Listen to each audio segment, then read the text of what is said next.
Assalamu alaikum wa rahmatullahi wa barakatuh. I believe everybody is enjoying Ramadan. Ramadan Saeed. MashaAllah, thank you.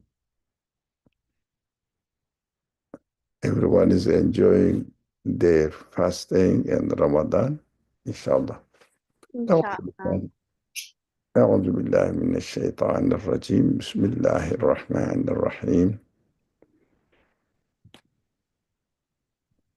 اللهم اهدنا فيمن هديت وعافنا فيمن عافيت وتولنا فيمن توليت وبارك لنا فيما أعطيت وقنا شر ما قضيت فإنك تقضي ولا يقضى عليك إنه لا يذل من واليت ولا يعز من عاديت تباركت ربنا وتعاليت ولك الحمد على ما قضيت نستغفرك اللهم ونتوب إليك لا حول ولا قوة إلا بالله العلي العظيم وصل اللهم على محمد وعلى آله وأصحابه وأتباعه وسلم ربنا اغفر لنا وارحمنا وأنت خير الراحمين آمين والحمد لله رب العالمين آمين.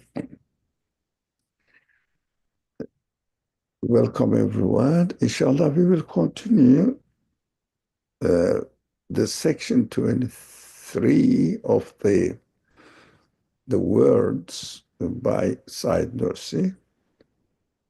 And we are towards the end, and we would love to listen to what Anne has prepared to share with us about the summary of last week's, maybe the previous week's discussions and the introduction to today's discussion. Please, Anne. Thank you. Inshallah, I can do justice to Nursi's words. It's actually going to be a summary of the previous 2 weeks, where we started the 5th point.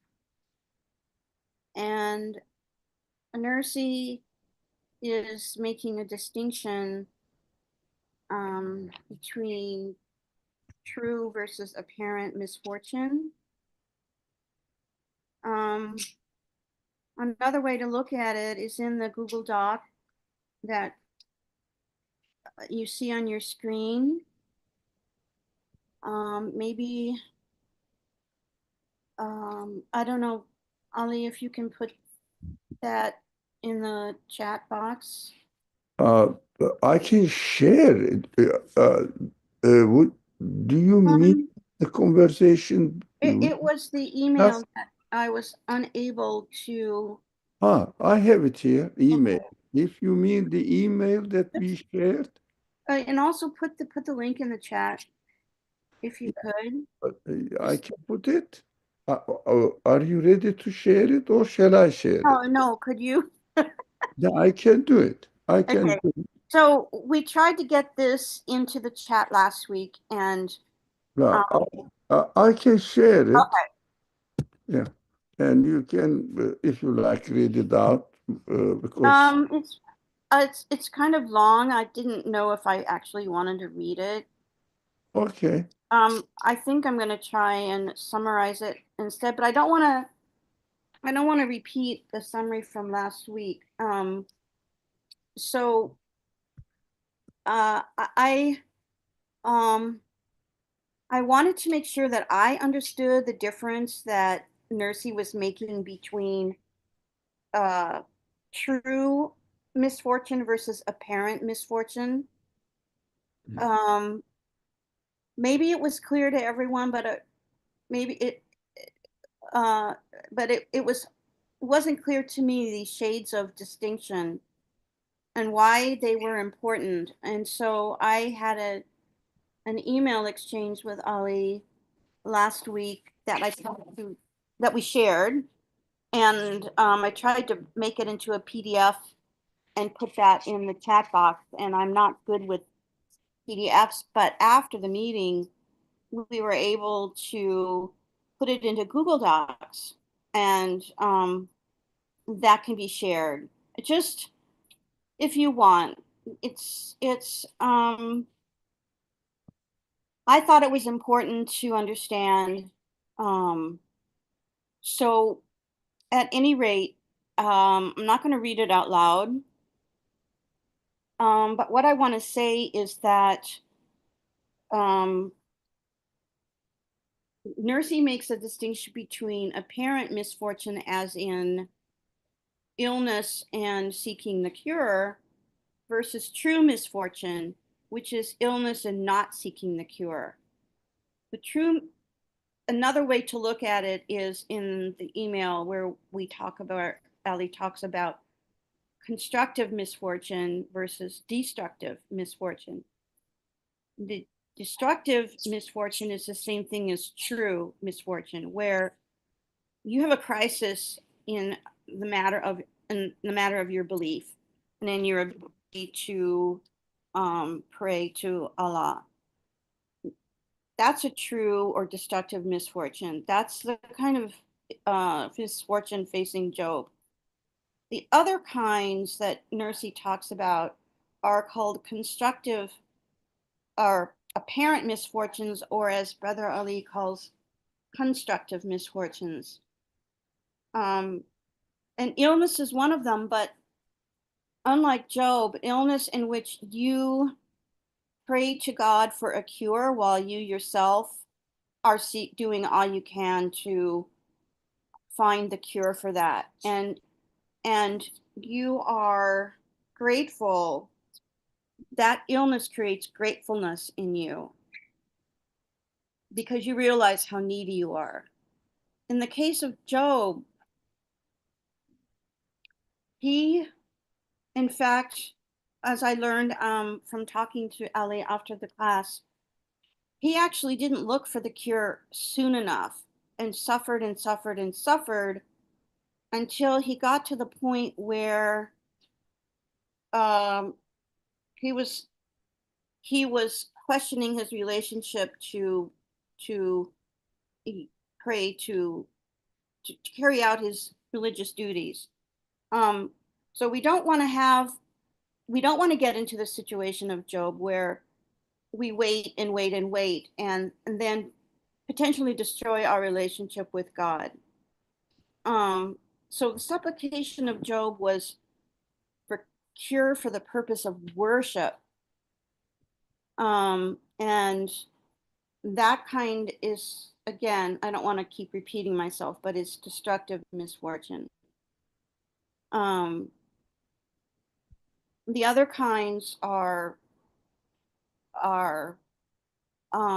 that Nursey mentions are service warnings, essentially. Misfortunes as service warnings are ones in which are not they're only apparent and they're actually constructive. Um, what I found interesting is that um, Job, in fact, he waited and waited and waited until it was a true religious crisis. And that again was a true misfortune, not an apparent one. Um, and he got to the point where he had to say, "Verily, or indeed, harm has afflicted me.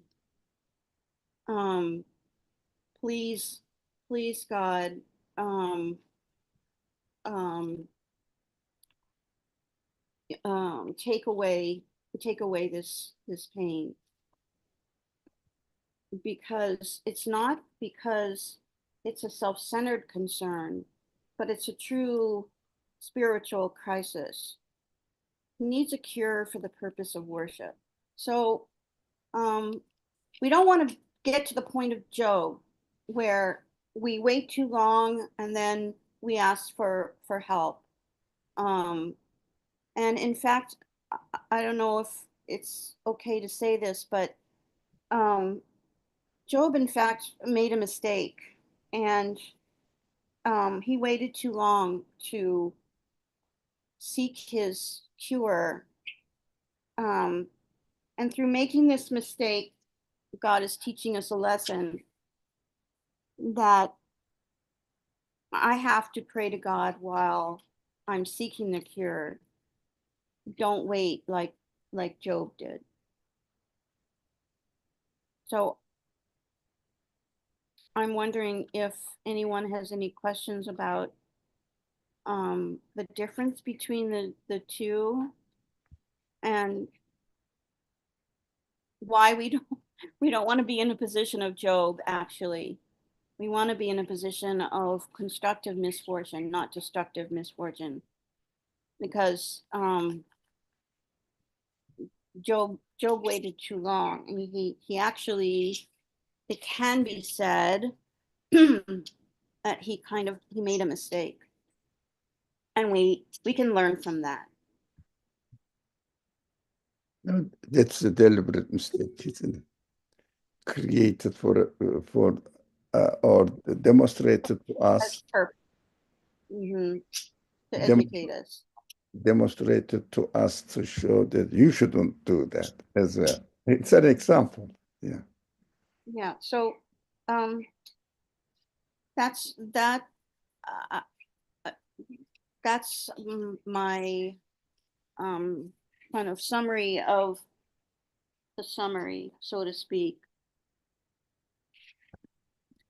So Ali, this, you want to add anything, or does anybody have a question? Is it clear?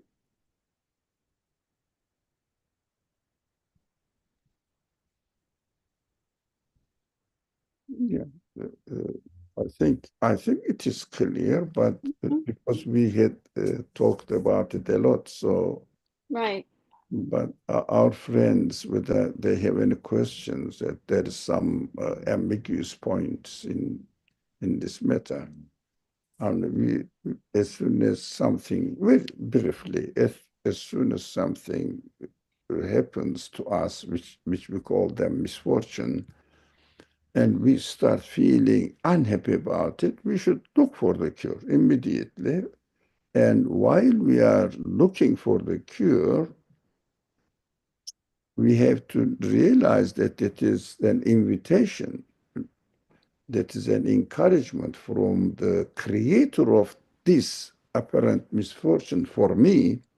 Come and do something. While you are doing something to look for cure, don't forget that you are applying and you are conforming the way I created. Remember, so when you are going to the doctor and all the experiments they learned and taking the medicine or whatever needed to be done, all of them are my creation. Practice this. This is an invitation. Practice and realize that I am calling you to connect with me through doing this or through attempting the way I create the universe, everything. So that is one thing.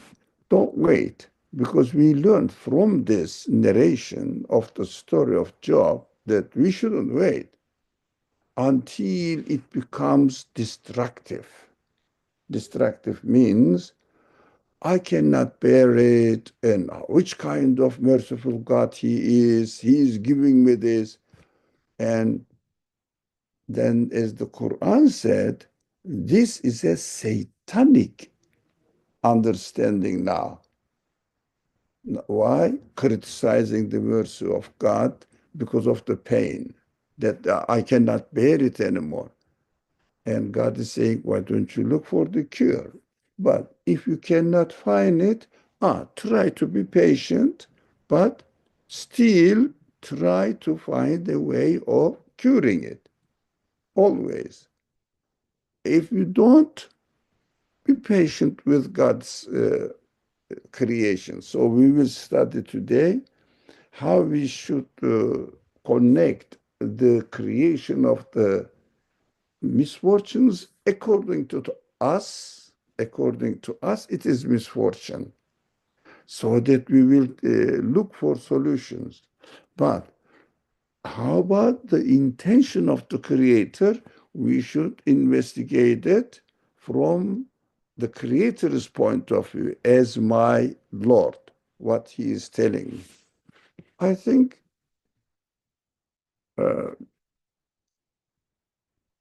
we discussed this kinds of this aspect of it. We should not criticize God's compassion. We should not criticize God's decision because uh, even if we criticize it, we cannot do anything. We cannot go against the will of the Creator.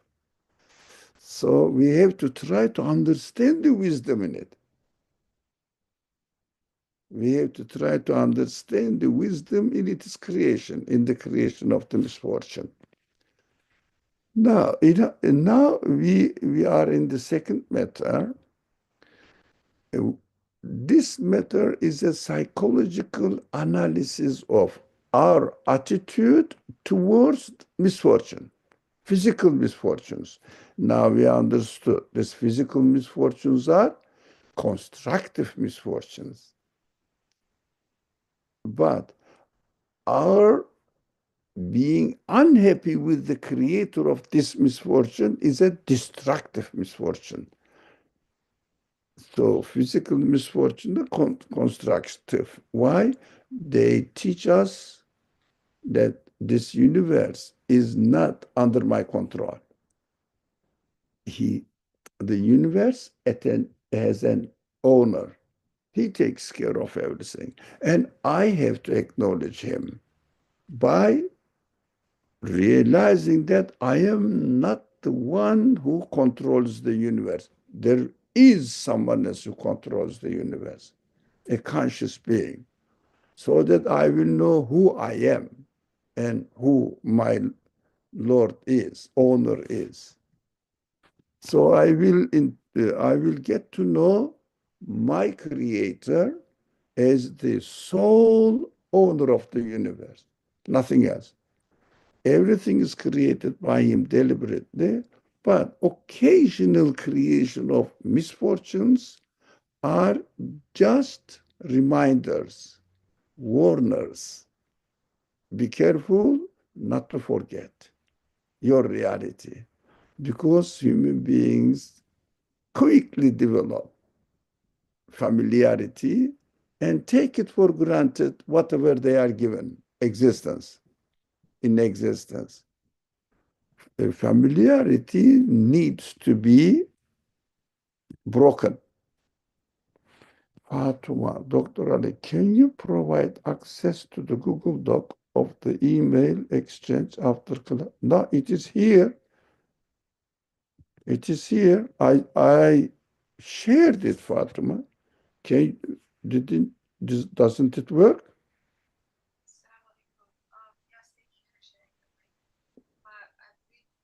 I don't hear you, Fatima.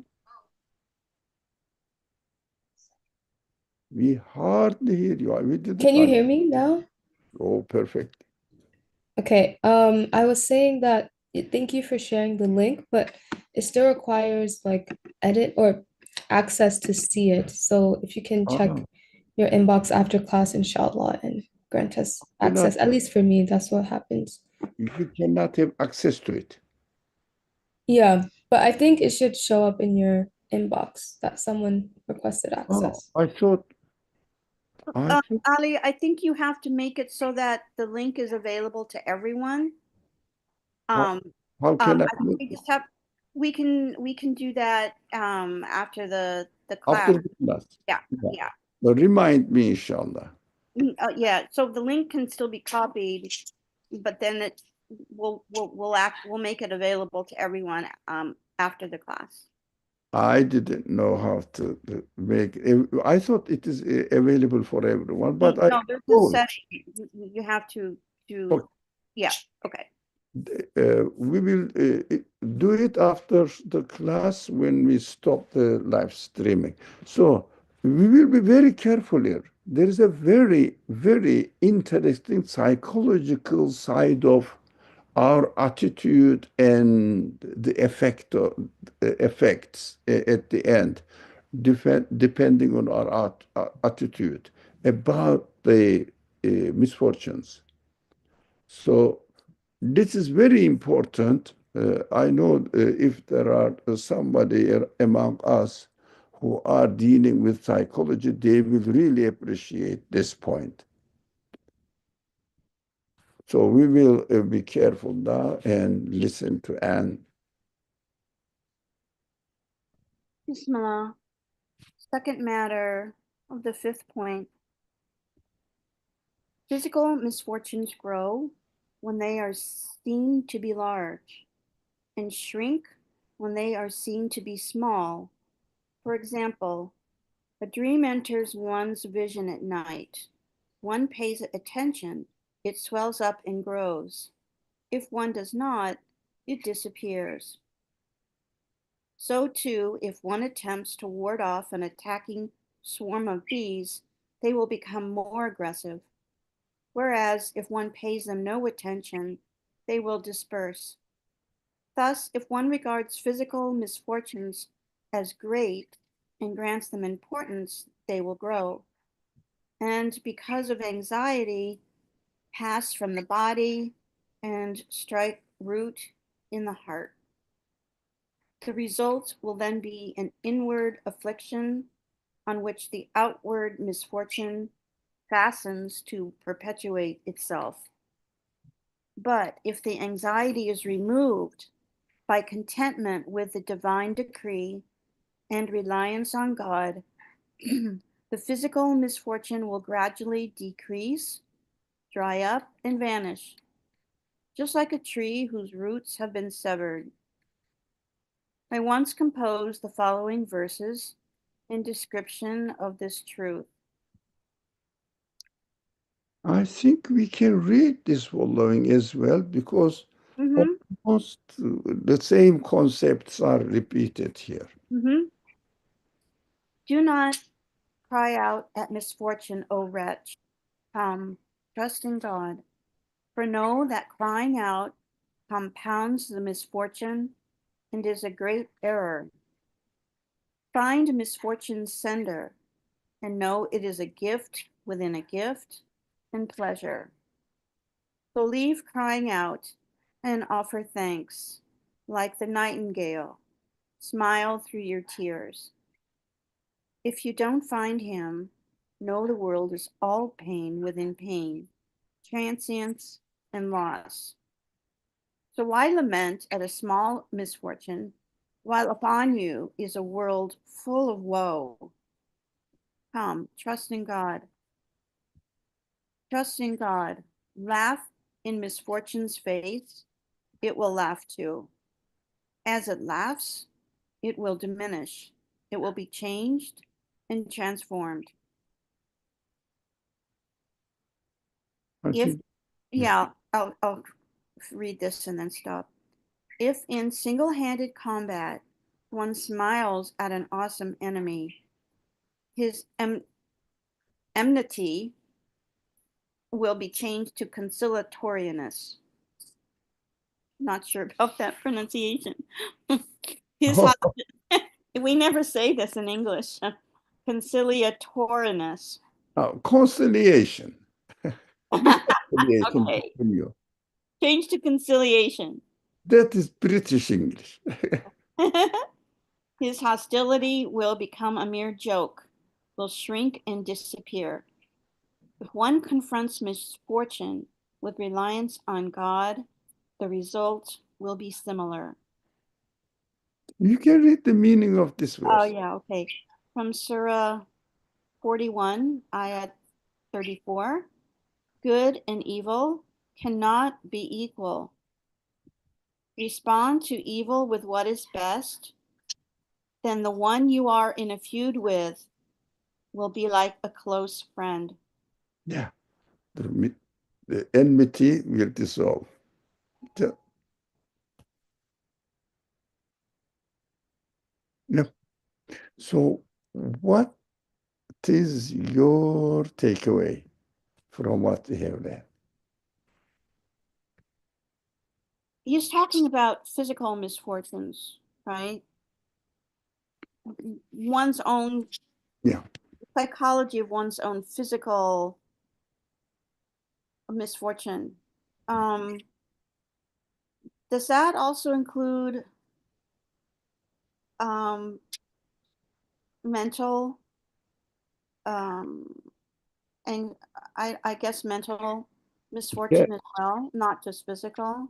No, I mean, physical means uh, constructive misfortunes, making us feel uncomfortable. Okay.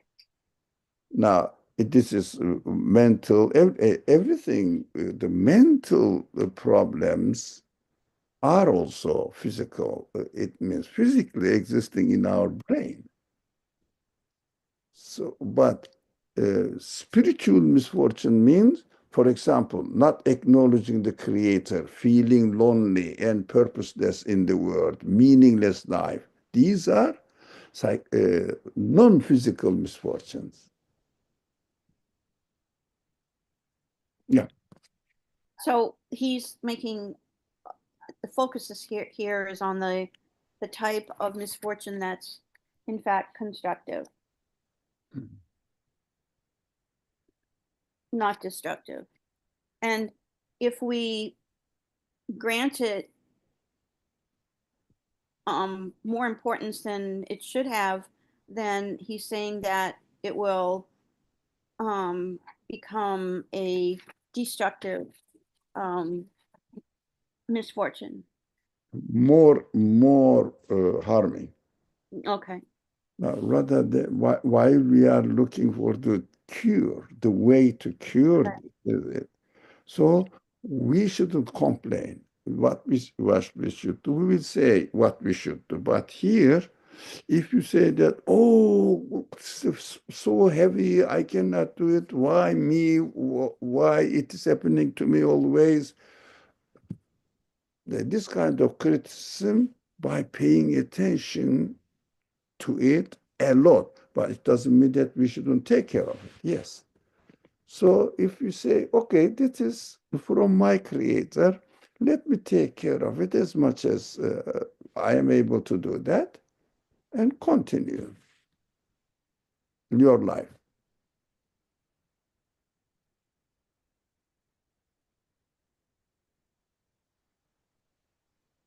Yes, sir. And we don't hear you. Oh, I have a, this passage reminded me of um, a saying or a kind of, I guess, idiom in English. Smile and the world smiles at you. Which I Exactly. yeah, which I always thought, to be honest with you, was corny. Um, I think this really helps me look at that from a completely different perspective. Why should I smile at the world when there's misfortune? Um, it so this helps me personally a lot.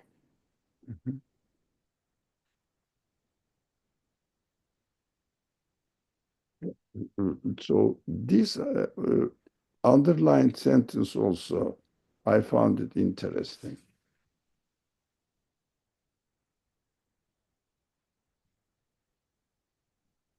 Yes, I agree.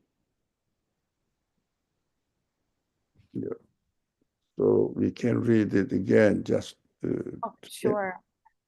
Thus, if one regards physical misfortunes as great and grants them importance, they will grow, and because of anxiety, pass from the body and strike root in the heart. now. A, psychologist, very famous psychologist, not in America, somewhere else, took this phrase and developed a theory because he is aware of this text. But he said the more we attach importance to the misfortunes and take a critical attitude towards it, it causes more development of more anxiety within us. So this passed from the body. Now, misfortune happened. For example, let's say one members of his body is not really functioning and causing pain. From the body, passes from the body and strikes root. It means takes root in the heart. It means in the psychological comprehension of the person who is suffering from this uh, physical misfortune. Now, he found that the brain relationship in the brain nerves.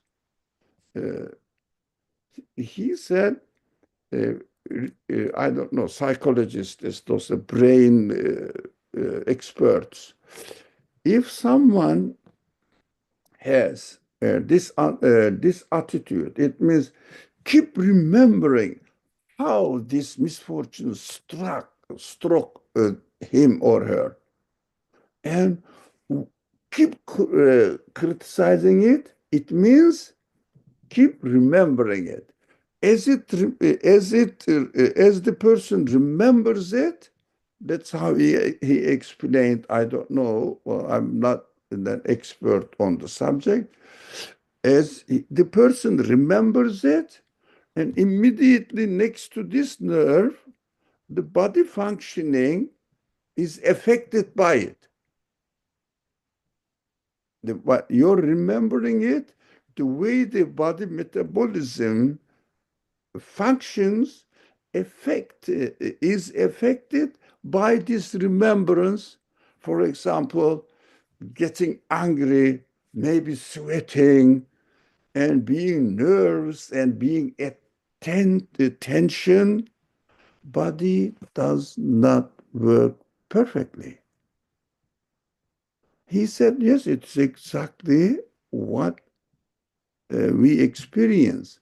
So relaxation is needed.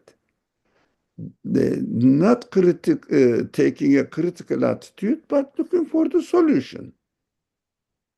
Do whatever you do for needs to be done to cure your disease or any kind of misfortune. Any kind of misfortune. Maybe your bodily, maybe something harmful happened to your property, somebody's property. So what you have to do, look for the solution and try now here, this underlined sentence. We can read it. It is very interesting. But if the anxiety is removed by contentment with the divine decree and reliance on God, the physical misfortune will gradually decrease, dry up, and vanish. Yeah. But of course, contentment with the divine decree means realizing that it is created by your creator. And your creator is the one who created this universe out of his mercy. And he created you out of his mercy as well. So if this merciful creator who created you, who is your owner, is creating this any kind of physical harm, bodily, psychologically, brain functioning not properly, and also your property is damaged. For example, somebody lost his job. That's a misfortune for this person.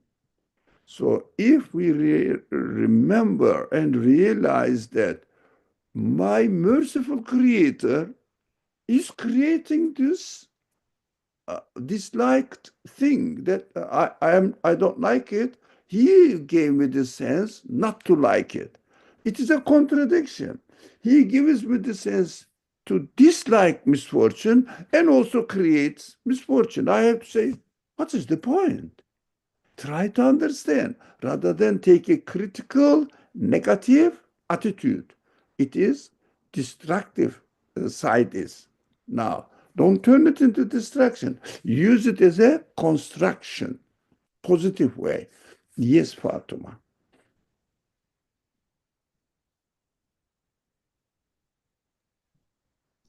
Yeah, I just wanted to comment on this passage as I've also benefited a lot. I read what I got out of it was I guess, the impact of psychology upon one's like spiritual condition. I was reading something recently, which I think is related to this, about the psychology world attributional styles, where there is a negative attributional style and a positive attributional style. And the negative one is where the person internalizes blame and believes like the cause of the negative experience will never improve, and they think that it will impact every aspect of their life. And that kind of reminds me of the idea here that Nurse's talking about. Like we look at something and we think we kind of drown in the misfortune because of how we view the situation, and we also, I guess, continue the misfortune by remembering it, keep bringing it up, and it feels like an eternal experience rather than a passing one. And then there's the other attributional type, which is optimistic, where the person believes that this misfortune is just temporary, that it'll pass and it's limited in scope, so it kind of shrinks. So I don't know, I think for the first one, it becomes very difficult to have hope and trust in God and the creator when we think the misfortune will never improve and it will keep repeating itself, and somehow the blame is upon us. And I like how Nursey points out that believing in divine decree is kind of like that healing. So I wonder if the barrier is that perhaps the person who thinks that this misfortune is very big and will never improve is placing their hope and trust in the creation itself instead of the creator. Um, I guess, do we see that distinction? Because it can be easy to say that, oh, accept divine decree and things will improve, but what are those barriers, I guess, um, or ways to build that muscle?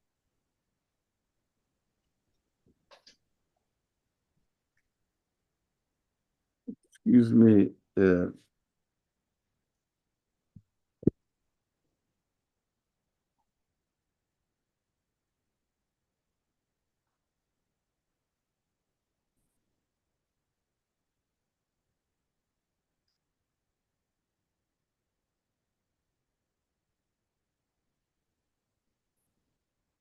I was busy with something.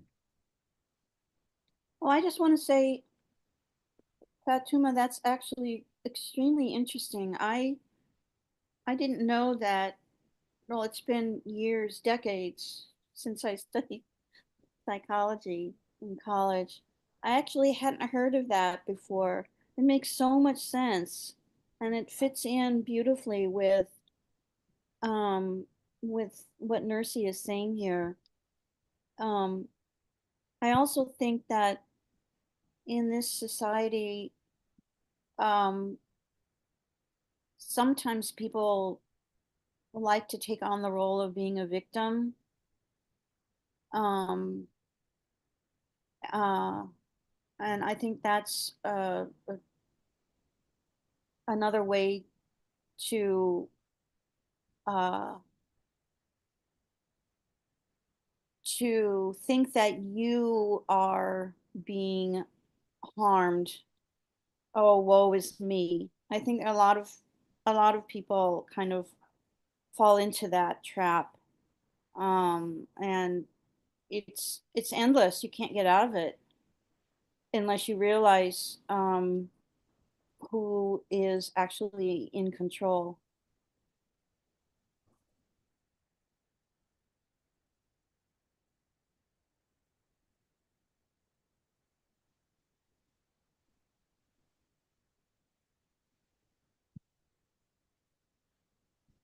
Uh,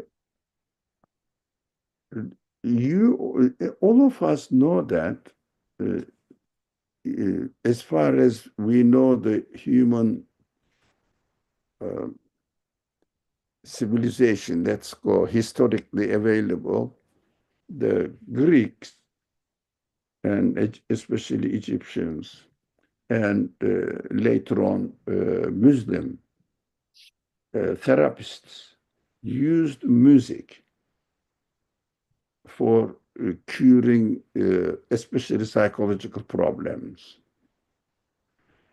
But Nursi and I mean the Quran offers us here, we studied the verse here, and we will emphasize on the importance of this verse. Nursi emphasized on, yes, it doesn't mean that we cannot use, it doesn't mean that we cannot use music to cure it, but replace it with this solution here. Contentment with the divine decree and reliance on the one who creates the misfortune. Contentment with the divine decree. I think this is more essential. Music may help. I don't disagree. So, but contentment with the divine decree and relying on God's wisdom in creating it, and knowing that it is for your benefit, it is for my benefit to experience this misfortune, and understanding the wisdom in the creation of any kind of misfortune, and realizing your own responsibility in this world, which is to acknowledge the Creator. Then it becomes more relaxing and having a positive attitude. Music may have a physical effect on your on the way that your mind works, relaxation. But this relaxation helps the body to cure the disease better. But how about understanding my mind? Although I feel comparatively relaxed when I listen certain musics, not definitely metallic music or rap music. To me, it is very disturbing.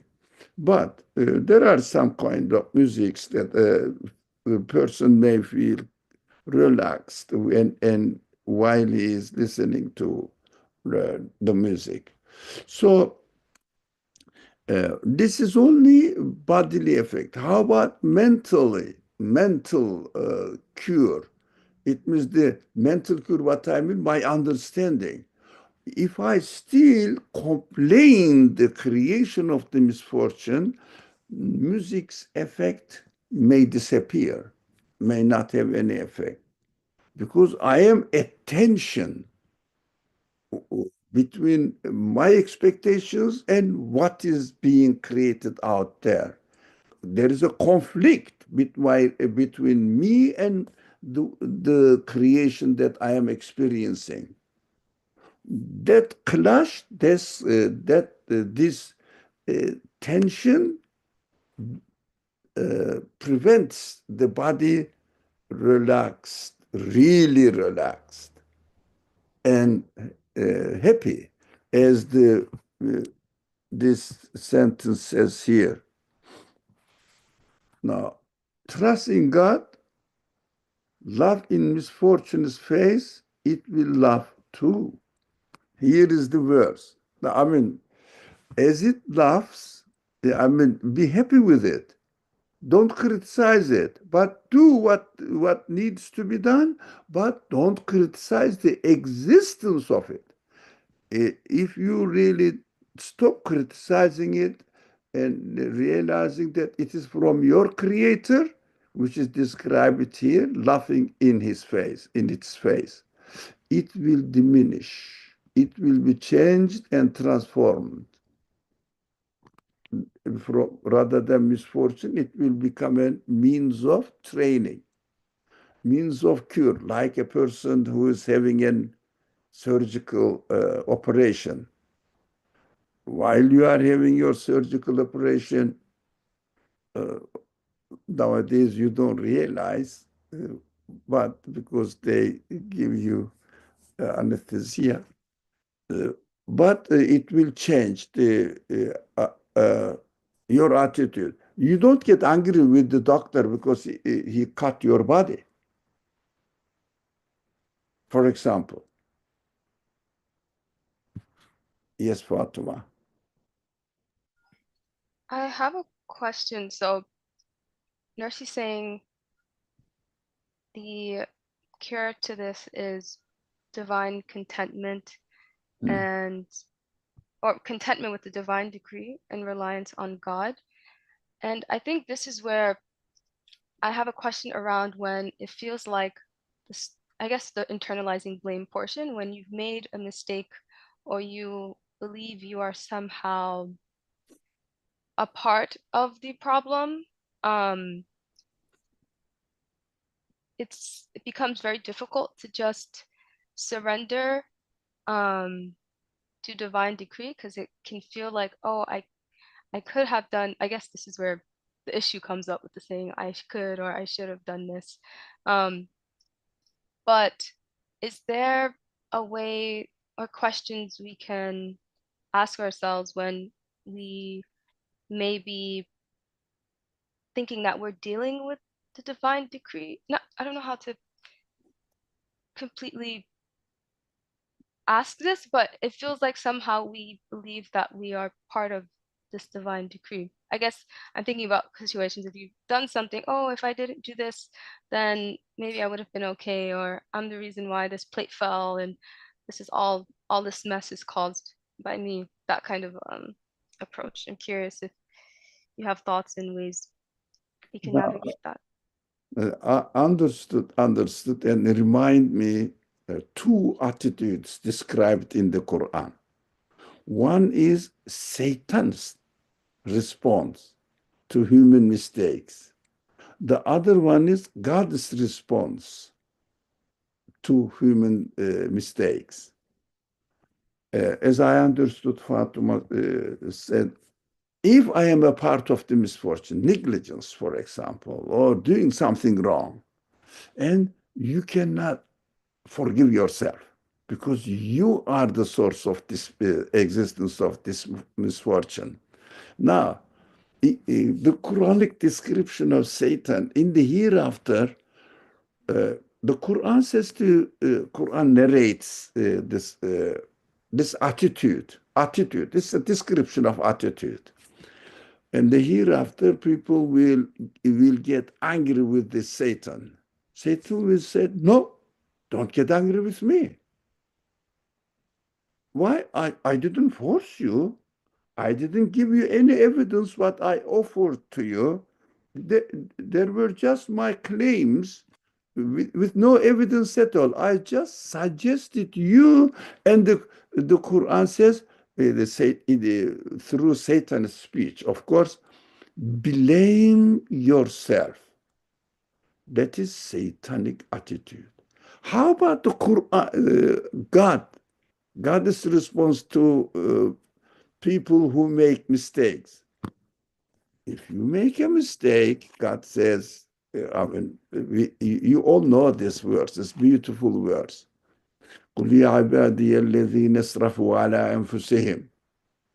Those people who tell those people, my abd, my human beings, if they do something wrong for themselves, by mistake, it means make a mistake. Don't worry. It says, I am your Lord. I am your Rabb. I am your Lord. Just ask me for forgiveness. I can forgive all sorts of mistakes. That is God's response. Satan says, blame yourself. The more we blame ourselves, the more we get despaired. And the more despair causes more tension. Tension destroys our metabolism and also turns into a criticism of God, the Creator. So it's very easy. If something is wrong with what I did, very easy. The solution is extremely easy. Ask for forgiveness. That's what God says. Come to me. I am near you. I will forgive you. I think this verse everybody knows. But if you like, I can find out and share it with you. But today I wanted to discuss this beautiful, beautiful verse. Although it is usually understood by scholars within the context where it was mentioned, the verse is taking place, is a conflict, physical conflict between two people. But we can take this verse, the conflict between creation of misfortune and my disliking it. Creation of misfortune and my disliking it. There's a conflict now. I don't like it, but it is created.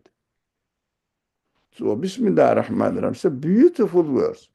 ولا تستفز ولا تستوي الحسنة ولا السيئة ادفع بالتي هي أحسن فإذا الذي بينك وبينه عداوة كأنه ولي حميم. Wow, it's a beautiful. The translation, our friend Anne read it. Good and evil cannot be equal. It means cannot coexist. Either the creation of something is good or bad, but in the creation, there is no bad. So creation is good. My perception of it as bad is my perception, and this perception is bad, evil. Now, Fatima, there is an answer here. This perception of blaming yourself is evil.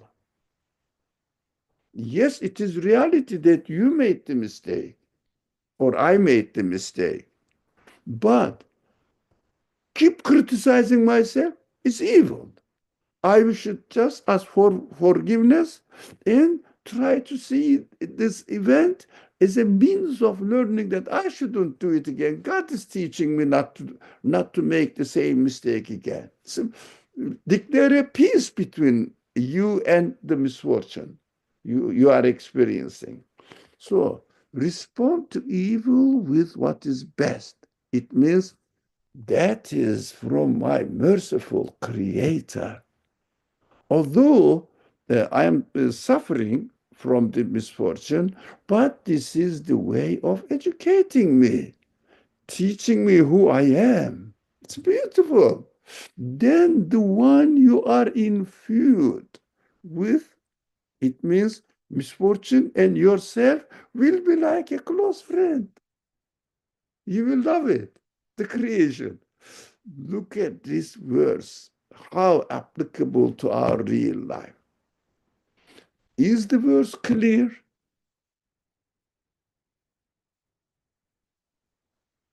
Oh, it is now after you explained it. Yeah. So I am applying it to two enemies. One is my disliking the misfortune and creation of the misfortune, according to me. But if I really uh, respond it back with saying that you are a gift from my creator, merciful creator, which means responding back which is best, which is the best here, what is best, positive, then of course there will be no conflict between you and the misfortune. So misfortune will become a lovable means of training, educating yourself. It's beautiful way of reading the verse. Thank you. So this verse you can study, but usually the class scholars read it within its own context and leave it to you for the further explanations. Now, the time is up. Anymore? Would you like me to share the other verse? That if Yes, I would like you to do that. Okay, I will go and search it in front of you easily, inshallah, quickly.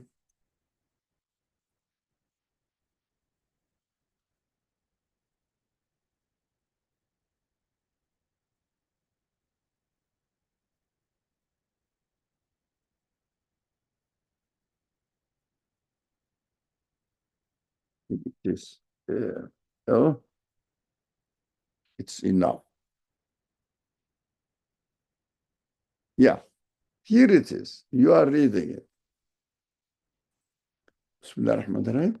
قل يا عبادي الذين أسرفوا على أنفسهم لا تقنطوا من رحمة الله إن الله يغفر الذنوب جميعا إنه هو الغفور الرحيم. So, which one is the easy way? Now, maybe this one is the easy way to read. Say, uh, God says, my servants, it means ibad, human beings, who have harmed yourself by your own access, mistakes. Don't despair of God's mercy. God forgives all sins. He is surely the most forgiving and the most merciful. Look, he is not saying blame yourself. Now, uh, another verse, beautiful.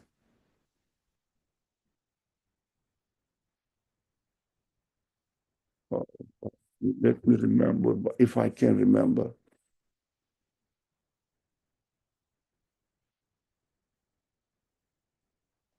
No, when I think and make panic, I don't remember the verse. I want to make a comment, not Yeah, related please. to this, which is that contentment, being content with the divine decree, Mhm. um, that is um, that works with or should work with believers. Um, Yes, yes, right. So if you're interacting with someone who's a non-believer, and they have misfortune, that would probably not go over very well. It seems like in this highly secular environment we live in, we sort of have to, being a good listener is being able to listen to someone else's laments and, you know, show empathy and so on. Not say, well, you just need to be content with the divine decree. It's I love this. It's so helpful to me. But it also reminds me that it doesn't work in a secular society. Um, I wish I wish it did. Now, of course, if someone doesn't believe in God, he has to suffer anyways, because even there is no misfortune, he made his whole life, turned all life into misfortune. That's true. Why? He is always getting closer to non-existence, following it. That is the very essence that makes the very essence of disbelief. So even nothing happens to him, he will suffer from losing everything he has gained in this world. That is the worst misfortune.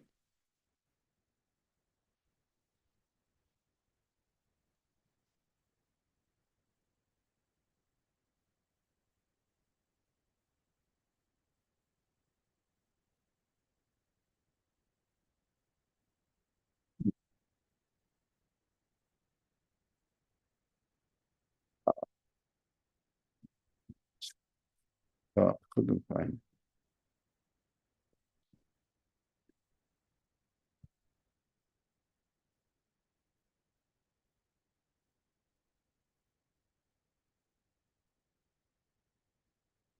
Ah, here, here it is, in other words, beautiful. So, وإذا سألك عبادي عني فإني قريب أجيب دعوة الداعي إذا دعاني فليستجيبوا لي وليؤمنوا بي لعلهم يرشدون. So, uh, here it is.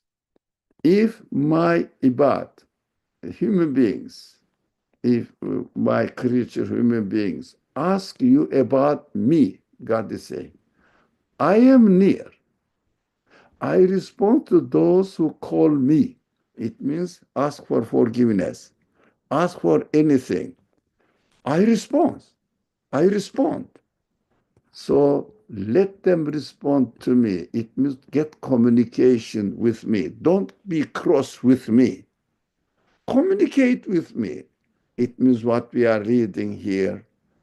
So acknowledgement here. This one, contentment with divine decree. Communicate with me. So, and believe in me, that may be so that they may be guided. This, you will be on the right track. So again, it is another beautiful verses. Why it is gone? Yeah. There was another verse. Now, Nebbi ibadi inni enel ghafurur rahim. Tell my servants, or inform my servants, people, that I am truly the all forgiving, all merciful. Look at this. Quran doesn't blame human beings. We have to be aware of the difference.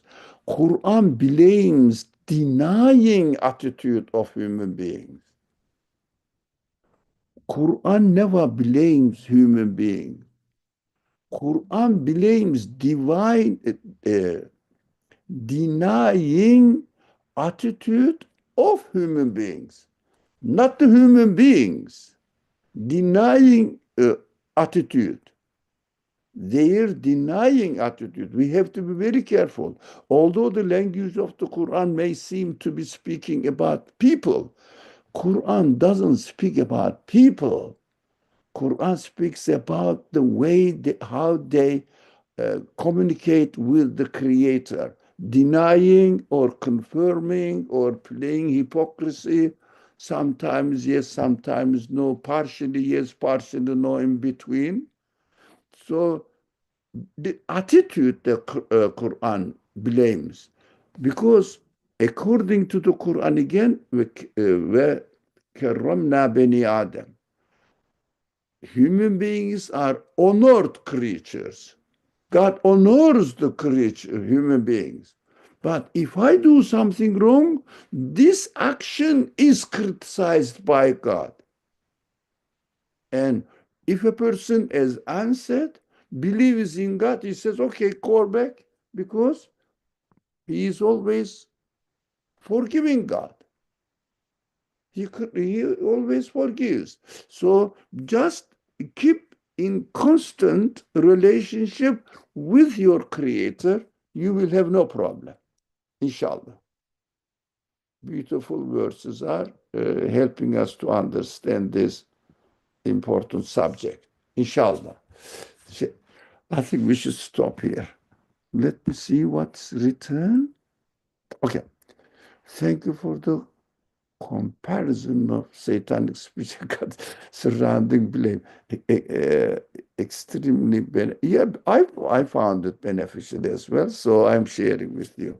Inshallah, we will share with each other what we find beneficial for ourselves. Inshallah.